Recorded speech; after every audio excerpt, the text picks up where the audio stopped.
Hi, this is TW Thomas. I want to talk to you a little bit about Sergeants of the Miniatures game by Lost Battalion Games. This game is designed by Jeff Billings. It comes in a fairly sizable box here with a slide sleeve.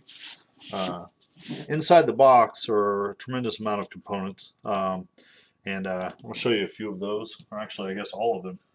Um, in here you get a rules book.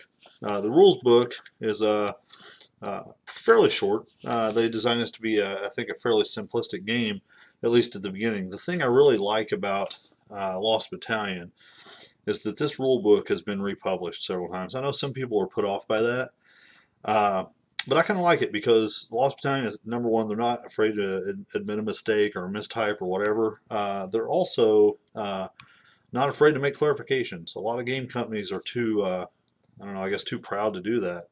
Now, some people may not like that because you have to download a 4 megabyte PDF and go print it out or whatever. But I personally really like it. I love the support that Lost Battalion is giving to the rules. Also, you get a scenario book. Now, this one, the set I'm showing you is called Day of Days, but Sergeants of Miniatures game is an entire game in itself, a series. Day of Days is the first set that they put out. And this is the scenario book for it.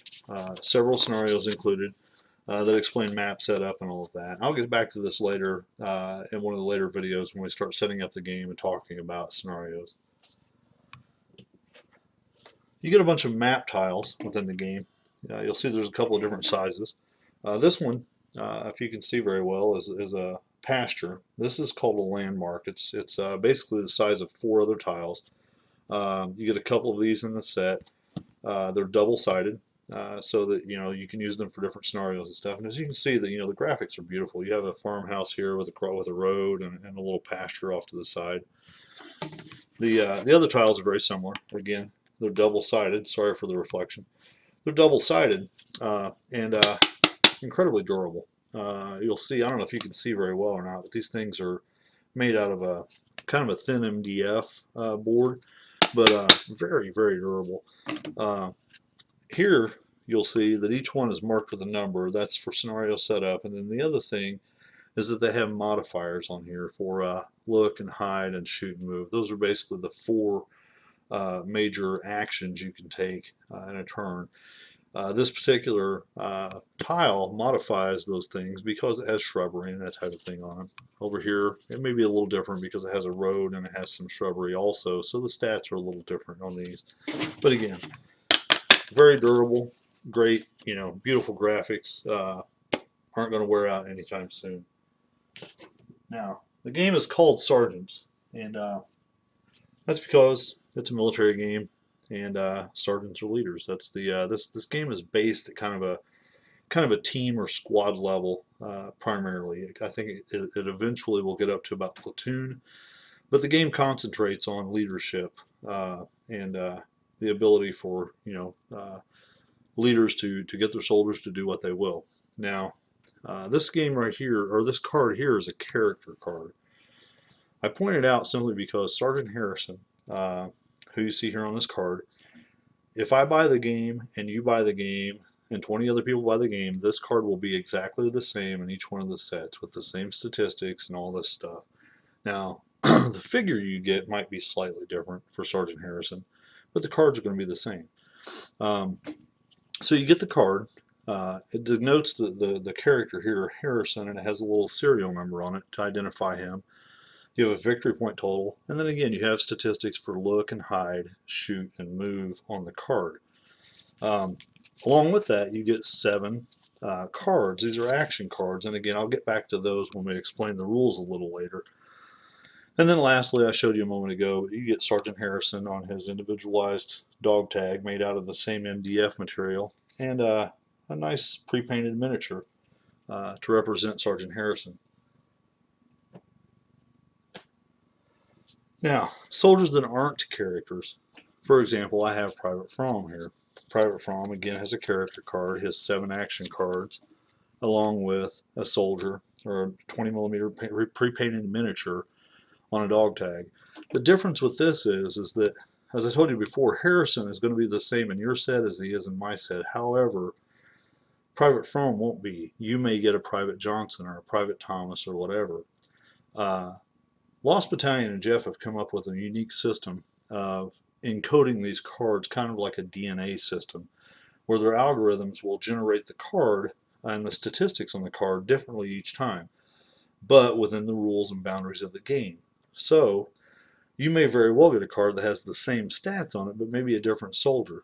But the chances of you getting this exact one, we're told, are zero, because they will not produce another Private From with the serial number of these statistics. And then again, you get the dog tag with the nicely pre-painted miniature on it. These cards are actually, in this specific example, are a leader.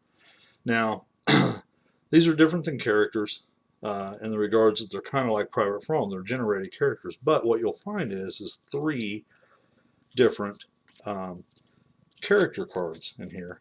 You have Private West, you have Staff Sergeant West, and you have First Sergeant West. So West can get better as scenarios go along, or you can just start out using First Sergeant West. These are all changed based on victory points. Basically, you have 9 points for a First Sergeant and 5 points for a Private. The 7 cards are slightly different also. That you have your 4 standard cards that are just kind of the makeup of the deck, and then you have 3 cards for the Private, 3 cards for the Staff Sergeant, and then 3 cards for the First Sergeant. You swap those out depending on which character card you chose to use for your scenario.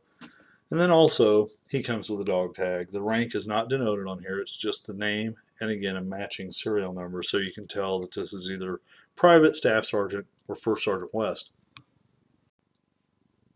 I mentioned the soldiers' dog tags being the same thickness as the map boards. Also, on the little card that comes with the soldier's dog tag, each one of the soldiers has a pinned marker.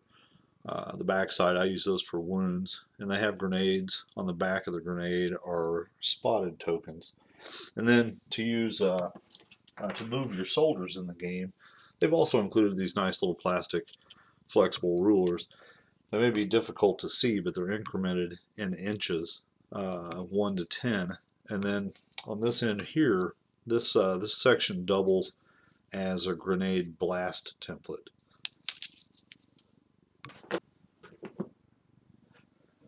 I'll show you the orders cards next. The orders cards are scenario driven. There's a deck of them within the game, and the Americans and the Germans have different orders within the game. You can see the German symbol right in here. I guess it's right there. And then the little US symbol. The orders are typically in a scenario, you'll pick like 3, shuffle them up, choose one at random, and that's your orders for this particular scenario. Now the scenario itself may also give you conditions to win, but this one, for example, attack, capture over half the landmarks in play, success gains 7 victory points, and they're all different. Some of them even have bonuses up here. Survival, soldiers surviving, count half victory points.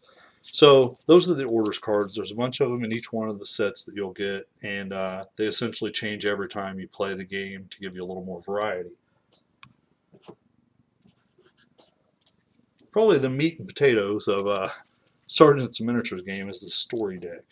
This is a huge deck of cards, particular to Day of Days. The story deck, depending on the scenario you pull, you may pull several cards out of this deck and create a unique deck for that particular scenario.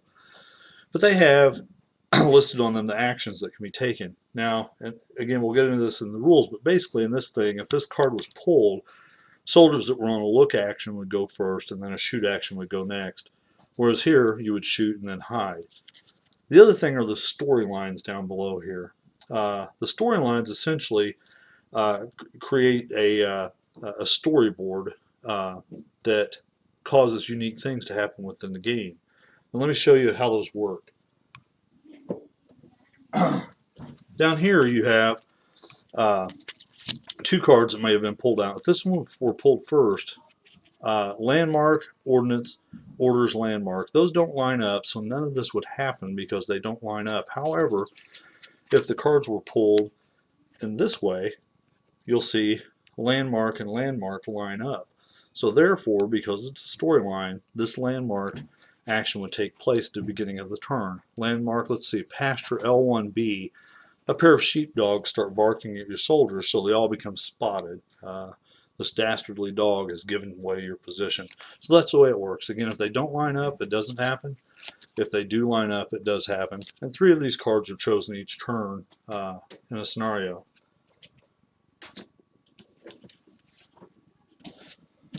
Well, that's pretty much it for what's inside the box of Sergeants and Miniatures game. You get the scenario book, the rule book. You're going to get 4 Germans and 4 Americans, 2 German characters, 2 German just normal soldiers, 2 American characters, and 2 American soldiers. A bunch of tiles for the map board and a surrounding border, along with your story deck, your orders deck, and all the cards for the individual soldiers. Anyway, I'm real excited about Sergeants Miniatures game. I've been playing it a lot, playing around with it and learning it. Really looking forward to the expansions. And in the next video, we'll talk a little bit more about setting up the game and starting to play. Thanks for listening.